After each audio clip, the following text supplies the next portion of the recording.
We start then with breaking news from Sri Lanka, where protesters in the capital Colombo have stormed the official residence of President Gotabaya Rajapaksa, demanding his resignation. Demonstrators from around the country have converged on the capital.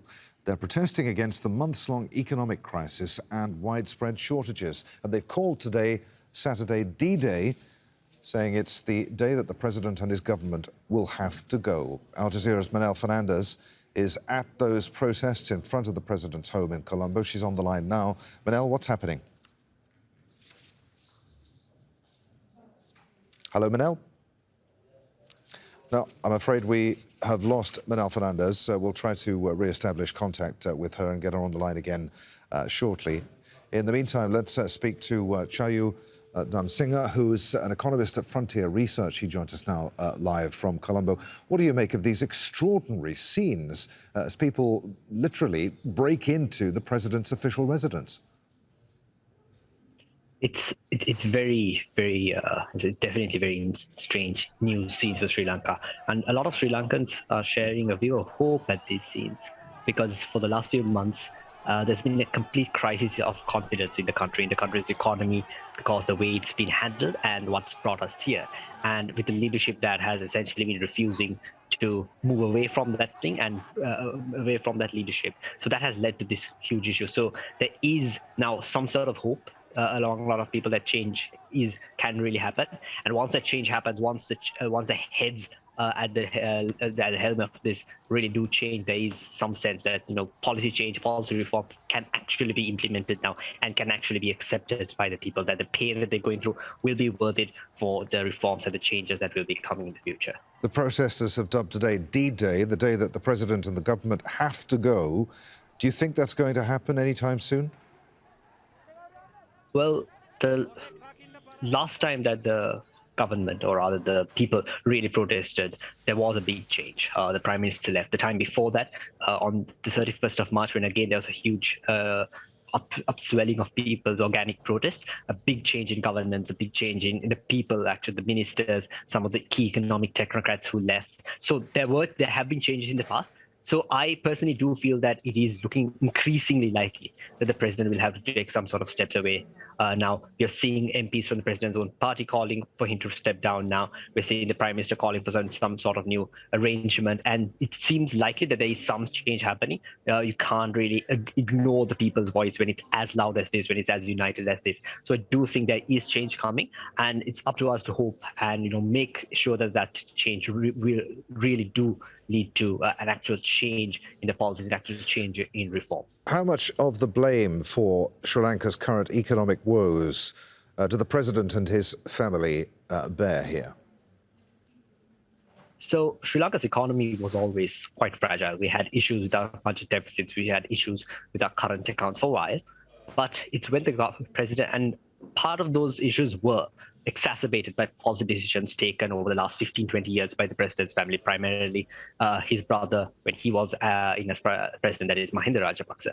But over the last few years, as this government came in and this president came in, plenty of policy actions were taken that significantly worsened the underlying economic fragility of the country and really barreled the country down to where we are right now. That includes massive tax cuts when the country was already having low tax revenue. Talk about printing trillions of rupees into the economy when tax revenue was low. You're talking about lots of these white elephant projects that didn't really add a lot to the economic potential of the country. So you had a lot of things. So I do think there is a significant part of the blame does go to the president and his family. Not all of it, of course. The country's underlying economic structural adjustments come from before them, but they definitely have a place in continuing that, perpetuating that, and also more recently making those problems significantly worse. Earlier today, police fired tear gas at the protesters outside the president's home, but these protests have been largely violent-free, at least today. What can we read into that? Well, the protests have, since the 31st of March, when this protest movement was really swelled up, there were protests before that as well, have been almost entirely non-violent. There have been only one key instance where that changed, and that was on May 8th, when supporters of the prime minister, essentially government-backed groups, attacked those peaceful protesters, and there was quite a lot of pushback. So outside of that day and a lot of violence that did pop up that day, the protests in Sri Lanka have consistently, continuously been very peaceful. So I think it comes from the fact that these are very much pure run-of-the-mill everyday Sri Lankans looking at what's happening in the economic situation and saying, I can't deal with this anymore. The people who brought us here have to go. There has to be some sort of change. And it's coming from that rather than any other form of organized or any other form of more violent elements coming in. So I think the more organic, more united nature of the protests do read into the fact that they have continuously, consistently been very non-violent, despite, of course, very heavy-handed response at times from the state. Good to talk to you. So many thanks for being with us. Chayu Tham Singer there in Colombo. Let's bring in Al Jazeera's Manel Fernandez then, who's on the line from Colombo. She's outside the president's official residence. Manel, what's happening there? People are continuing to stream into the official residence, obviously within the last this council of people could not be kept behind the barricades.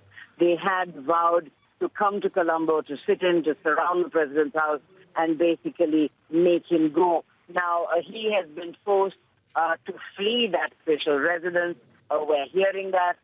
We don't know where he has been evacuated to. And in the meantime, we're also hearing that the Prime Minister has now called for a special all-party leaders conference and asked for Parliament to be summoned. Now, where I am, I mean, there are tens of thousands of people milling about. This is where you have the president's residence, the president's house, which the president's official office, which is where for the last 3 months there has been this concerted and long-drawn campaign called Gota Go Home.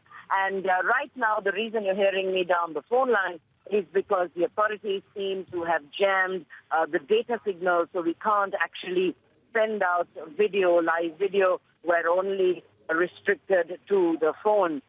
But we hear that even some of the protesters are sampling the swimming pool in the president's official residence. And that's the extent to which people have sort of overrun that official residence, an old ancestral property. But people here are just letting into this pent-up emotion where they're absolutely fed up, without food, without gas, without fuel, and saying enough is enough, we want our futures back.